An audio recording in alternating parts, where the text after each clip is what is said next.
are shining light for you. And have you seen the stars shining in the dark? 'Cause God is still watching you. All right, good evening. How are you? It's a beautiful Monday evening, and yes, I am showing up. I told you I'll be giving you a Monday podcast, and yes, I am doing it. And yes, I am doing it. So thank you for being there for me. Thank you so much. I can't do this on my own. I can create an episode, and if you're not there to listen, it wouldn't make sense. So thank you so much. All right, I am Adama. I am a comprehensive sexual educator, child comprehensive sexual educator. And of course, we can't talk about children without talking about family, the church, the home, the school, the community. So here we are talking about everything and anything in between that has to do with the children, the teenagers, the young adults, because we aim to help them make healthy life choices with the positive information. And that's what we're bringing here. So thank you so much for joining me. Remember to always follow me, like me, and yes, I love your comments, so you can drop it and I will learn from you. All right, so let's get down to what we have to do today. Life is beautiful, however you choose. Be grateful for life. Of course, definitely. We have to be grateful for life. Thank you, Johnny Drill, or with that one, Shine. Okay, so today we will be talking about how boys learn as they grow. Very important, right? Yes, it's important because so many times we focus attention on the girl child, forgetting the boy child, and then we expect them to do magic as they grow up, and it does not work like that. So we want to also get them involved and talk about the boys as well and understand why boys will have to be boys, okay? Because if we do, we will help them better. All right, so of course we know we can't say that enough, that children are special gifts from God, and happy is the man whose quiver is filled with them. It's a blessing. Children are a blessing from God and not from man. And in case you're listening to me and you don't have a child yet and you are married, don't give up hope, all right? Your children will come at God's time because He's the giver of the gift. So He will give you at the appropriate time. All right. Thank you so much for keeping hope alive. All right. And of course, as children, they can be adorable. Of course, when they are still dependable, they can be obedient. They can be quick to follow a superior leading. You stretch out your hands and they hold you and you walk down the road with them and all of that. But then as they grow, things change. They become more assertive. They want to be independent. They want to do their thing. They want to make a choice. And it's all part of growing up, right? But then they also enter that period of their life that, according to a psychiatrist, Amand Nicoli, he said that this is the most confusing, challenging, frustrating, and also fascinating phase of human development. And of course, the adolescence, at that age, the period of growth to maturity, when it begins at puberty. And for some people, 11, 12, they are there. Some people, they may have to come, bloom later than others at 13. All right. And then to the age late teens or early 20s. So we're going to look at how boys learn as they grow, what influences their decision, why do they do how they do.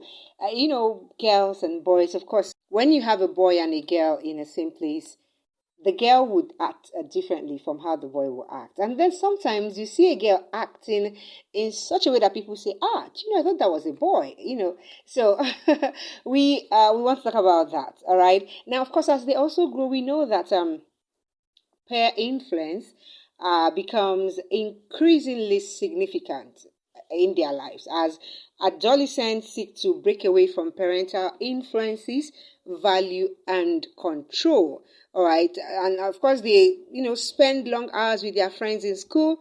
And even at home, you find them wanting to talk more with their friends, especially now, the era of social media. You find them chatting with their friends, keeping up with what's happening with their friends. And at this period, it's also amazing to see things that perhaps the parents haven't taught the teenagers, especially the teen boys. You see some of the things that you didn't teach them, they exhibit it. Some things that you don't even know how they learn it, or how they picked it from. But you see them doing something with their creativity, and some things, you find them filling gaps in the home, maybe trying to repair some things or trying to spoil some things. All right. So whichever way, you find them different from the girls. Now, according to research, learning styles are different between boys and girls, especially as shown by the positron emission tomography, the PET, and also the magnetic resonance imaging, the MRI scan. It has shown that there are differences between the boys and girls. It kind of accounts for the differences between the boys and the girls.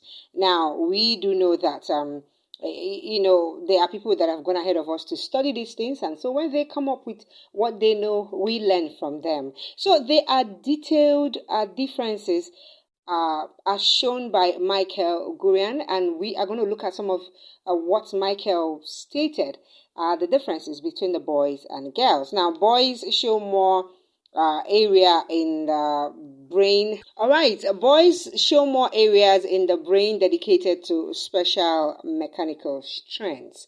And as against the girls focus more on verbal emotive possession. Now, we also know that boys are more hardwired to be more impulsive, which enables them to not be able to sit still, focus, or read, or they always want to do something. So they are more impulsive in nature when it comes to movement than girls. And also this difference is also dedicated to the delicate neurology of the male developing brain. And then the boy's brain needs more rest during the day than the girl. And then you also find out that the boys are more single task focused than the girl. You may see a boy working on a toy for hours. Perhaps he's trying to get something right. He's trying to pieces it and then put it together. All right, or he has already pulled it apart and then he wants to put it together. But you find out that boys, I'm trying to, boys, they are single task focus. And also there are transitions that are more different for boys due to the lateralization of the brain. Now, we are not going to be able to talk about the lateralization of the brain today. Another day we will talk about that because it's huge on its own. And again, for the boys, they have less oxytocin in the brain, and this leads to more aggressive and playful roughhousing. So you see your boys, they are jumping up and down, they are playing football in the parlor, they are playing rough games, and you keep shouting. Now this is because of the less oxytocin in their brain, and they are also movement driven. All right, and they want to do things. They are more energetic, they are more energized and motivated by movement. Now, when it comes to the formal learning, it has been advised that teachers, because boys are energized and motivated by movement, teachers should find a way to make learning, especially when it comes to boys, to find a way to include learning movement in their learning. All right, bring in songs, especially when they're still children, bring in songs, bring in play, and you find them getting more involved. And then also, because of the spatial visual tools, the pictures and the graphics, because it assists the boys in their neurological needs, in achieving literacy. The boys, they want to see pictures, they want to see graphics, all right? And maybe that's why you find more boys going after comic books, because they have pictures, all right? So they want to see what you're writing in words. So it will also be good if you are a writer, if you write books for children, especially when you have boys in mind, to get in more pictures. I have a son that loves to read books that have pictures. All right. Okay. Now, of course, we must also ensure the presence of positive male models for the guys, both for the formal kind of learning and the informal kind of learning. Now, let's move a little bit to the informal kind of learning, which starts to take place even as they are children and more as they become teenagers.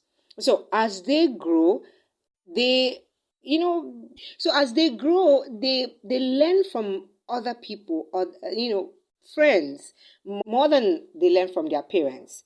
They pick from the society, they pick from what they watch, what they see, more than what they get from their parents. So earlier today I was talking with my teenage boy, so I asked him, what are the ways teenage boys learn? And I also asked him, who is easily accessible for knowledge when it comes to what they want to know, parents or friends. And then he said that boys like to learn in practical ways, so they want to touch something, they want to, even though you're telling them this is how it works, they want to touch it, they want to feel it. Okay. And now he also said that for boys, he loves to watch videos. All right, so he picks some of the things from what he has watched or what he has read. And then again, now he said the major one is for friends and schoolmates. There are lots of things that they learn from each other. So I was like, okay, so when you want to get something, who do you go to more? Who is more accessible? And he said friends. That friends are more accessible than parents. All right, and I was like, why? He said because the friends understand them more than parents. So as friends, they understand each other more than parents. But then he also said something. He said, but of course, there's a limit to what they know because of their mindset. Oh, that one got to me. Okay, now, this tells us something, that there is something for us to do as parents. Now, knowing how the boys' brain work, and also how they grow up, how they learn from other people, it will help us to know how to talk to our boys, how to get across to our boys. So it shows you want to pass a message across to your boy instead of sitting down and facing you. You know how the girl will be when you want to talk to your girl child. You can sit her down and talk to her. Now for the boy child, it may not actually sink in as it will sink in for the girl. So you may try movements. You may try going for a walk with him. Actually there was a time something happened, so I needed to talk with my son, and I just didn't know. I didn't know this then, but we took a walk. And then he spoke because he enjoyed the movement. He enjoyed walking. It was fun for him. All right. So try to get in movement. Something perhaps you may have to do each other together. Each other he would love to do with you, and in the course, start talking with him. I think it works better that way. So we have to use how their brain works to build a relationship with them, and as much as possible, as parents and guardians, we should try to be accessible, all right, more accessible to our children, not just the boys, but then the boy and the girl, so that we will counter any negative information that they will get from the pairs, or even build the right kind of information before their pairs will come there.